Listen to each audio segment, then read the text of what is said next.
Hello and welcome to the show. I am back at the top of Mount Chiliad for some more downhill chaos as the hikers proceed to walk right in front of camera shot. Thank you for that.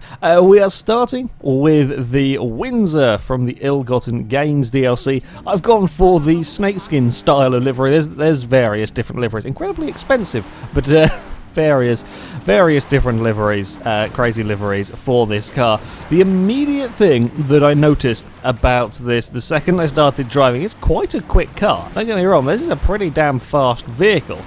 However, the brakes are terrible. I say terrible. Compared to the other stuff that I've driven, this does not get stopped very well at all. Now, I did survive the first corner. It was sort of just slightly mispositioning it and bouncing it around that saw it kind of, just about teetering on the edge down there. But, yeah, it really struggled to get this car stopped. Again, I carried too much speed into the first part, or into the turn one, ran a bit wide. That puts you out of position for the next bit, so eventually he's going to catch up with you, and this sort of thing is going to happen. I'm trying to get the car back onto its wheels and then trying desperately to slow it down. Just about got it under control, bouncing off the rock face a little bit. Eventually managed to bring it to a halt, but yeah, it just doesn't really slow down. I'm not sure if it's just because it is a very big, relatively heavy car, or what it is about the brakes, but yeah, it doesn't stop particularly well. There is also a surprising amount of oversteer from this vehicle. I tried to get on the power a little bit too soon. I was a little bit out wide as well, and sort of getting on the power as well as dealing with the hills through there was just too much for the Windsor, and we went round. The instant karma of running over a hiker would strike again, as a combination of a little bit of oversteer on the way in and then not braking soon enough, and that promptly saw me off the edge of the course, and yeah, not really where you want to be going. It's aside from the brakes, is not too bad a car to drive. Actual handling wise isn't too bad, provided you don't slightly misposition it, across the jumps. That yeah, ended up with me out a little bit too wide, and once you've got one wheel off the edge, you're kind of stuck to going out there. I did make it a bit further down the course, carried too much speed over the first jump. We bounced around out wide, and I knew this run wasn't going to be particularly good, but I thought I'll carry on just to get some practice down the rest of the part of the course. Second of the big jumps, exactly the same problem as we've seen before with some of the faster cars. It's just bounced a little bit up off the ground on landing, and then you lose all steering and brakes. For just that split second is all it takes for the car to, if you just completely and utterly lose control of it and for it to tumble away. Turned in a little bit too soon to the corner next time round, and that didn't work either. Clip the inside rock that forces you out a little bit too wide for the jump itself, and then we begin tumbling and twisting. I think we may have clipped the hiker on the way down as well. Yeah, not really what you want to be doing. Again, into turn one, trying to get the car slowed down and can't quite get it done. I just about get it under control and get it back on the course, and I'm taking a very peculiar line that I completely and utterly misjudged, messed up, and off goes the Windsor again for some more spectacular rolling, and now we're stuck in the little sort of gullyway bit. The car eventually comes to a rest, sort of caught on a rock. Yeah, there's not much room for error in a car this size. It is a decent sized vehicle. Took a few attempts to get a clean run. You just have to remember to brake early with this car. You have to remember to really make sure that you get the car stopped. One thing I am seeing, certainly, or it certainly feels like when it comes to doing this downhill chaos on the PC version of this game, is I'm having to be more cautious. I just can't quite carry as much speed. In this, it's the case of the brakes. I just can't carry this. I can't go as fast because, well, I have to keep braking to make sure I get the car slowed down. Like this bit here, you can't really chuck the car in with a huge amount of speed because you can't slow it down for the corner. The other cars I've had issues with sort of going up on two wheels and rolling in places. Wasn't a problem with this car. The Windsor didn't have the issue of going up onto two wheels and wanting to fall over like we had last week. It was just make sure you get it stopped. Also, the oversteer could be a little bit of a pain if you weren't careful. It would suddenly start sliding around. This time I did a much better job. Was a little bit on two wheels there, but not so wildly out of control. Again, typically I say about two wheels, it wasn't sort of wildly out of control on two wheels. Occasionally, if you take the jumps a little bit skew, if you will, go on two wheels. Again, having to have a dab on the brakes there to try and settle the car out so on the landing we don't all lose control.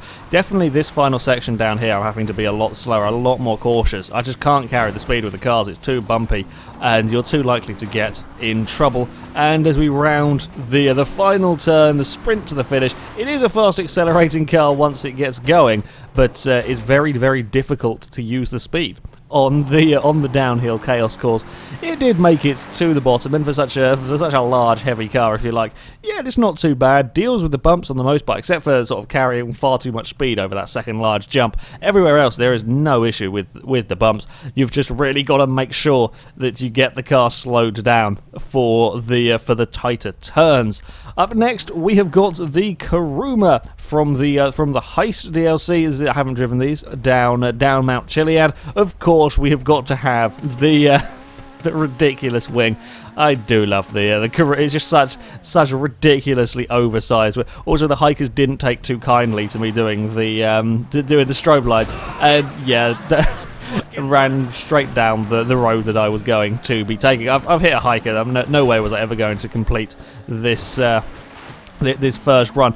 There was some interesting goings on with the Kuruma. There were some strange things with the way this car behaves. On the first run, I get a very big roll. Now, it was a really peculiar way to roll the car as well through there. I've rolled cars before when you hit the sort of the hill on the inside, but that I didn't really go that far on the inside of the corner. The car just went over. It was very, very peculiar.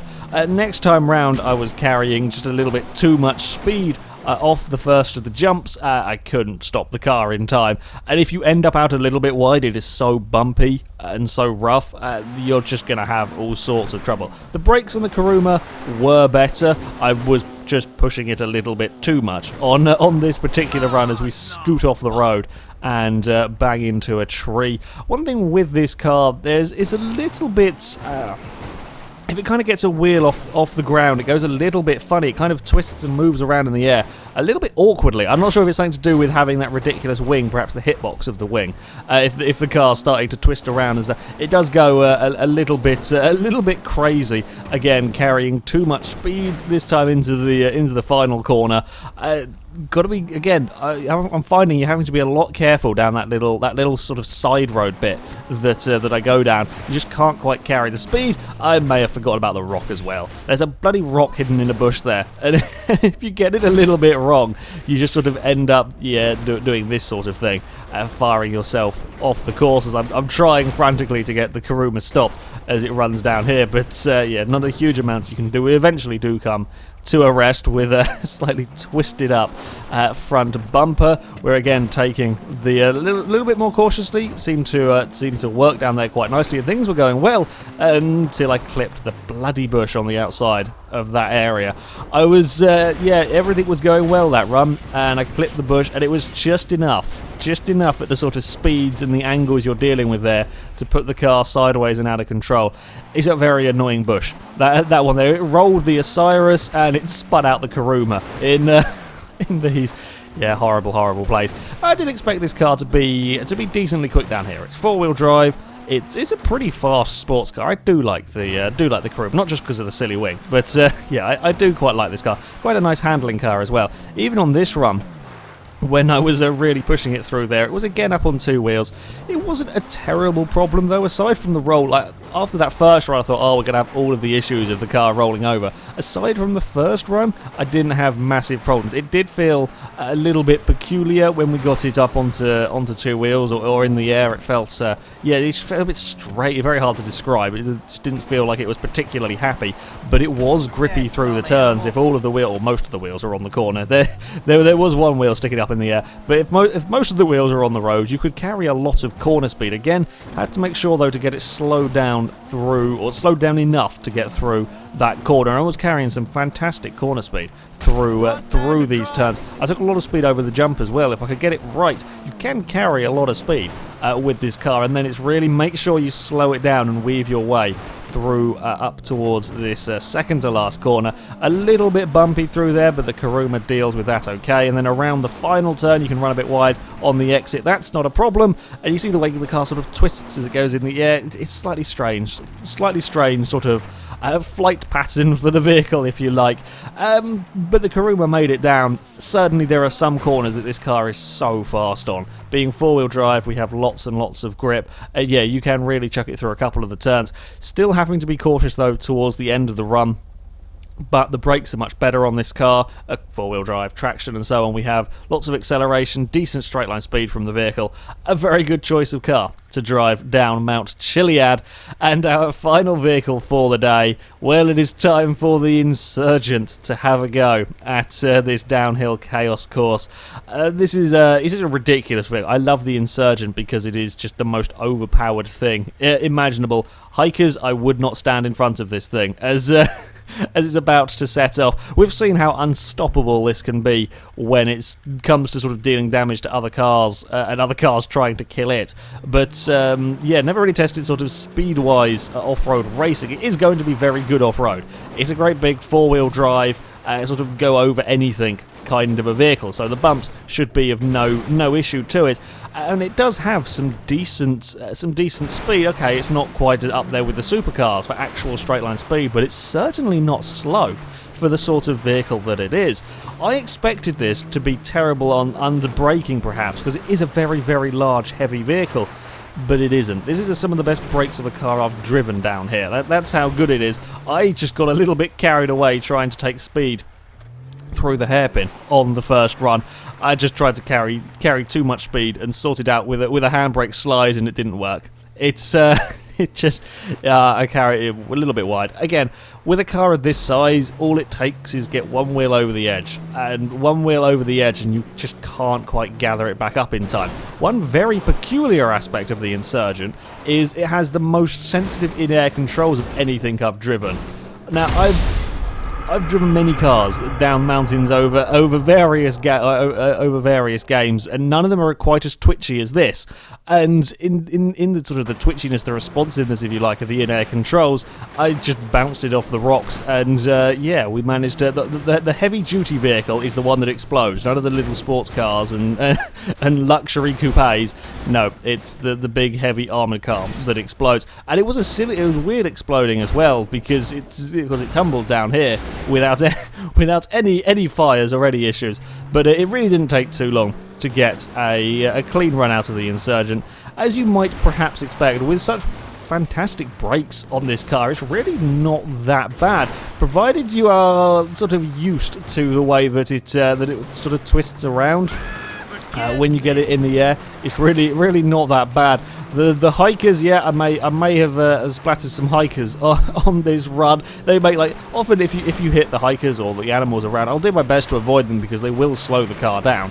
But in this, it makes no difference. You can plow through anything. Nothing is going to slow this down. Again, despite the width and the length, there's no problem around the hairpin. Handles really nicely through there. And I was finding you could take some really good speed with this car because the brakes were so good on it. I could brake really, really late and still maintain the quarter speed. Again, despite the size and weight of this vehicle, you don't expect it from the Insurgent, but you really could carry great speed around these corners. Again, down to this next jump, I don't even have to worry about the brakes and so on. I do get it. It is a little bit weird on the landing of the jump because I was trying to sort of level it out, but it's so sensitive that it just clonked the back on the ground and we lost a bit of speed. It is a bit rough through the final turn there, or the second to last turn, sorry. Around the final turn things are okay, and it is across the line for the Insurgent. And you can see the second it lands, the brakes, it just almost stops instantly, whereas the likes of the Karoo, yeah, admittedly they were going a little faster, but the brakes on this thing are absolutely incredible for this kind of course. Yeah, the Insurgent is surprisingly, well, it's a great choice. It's just a general all-round great vehicle, this thing, and it really was very fast and very easy to drive down the mountain, and that is reflected in the times. The Insurgent sets a new fastest time, a 1:21.6.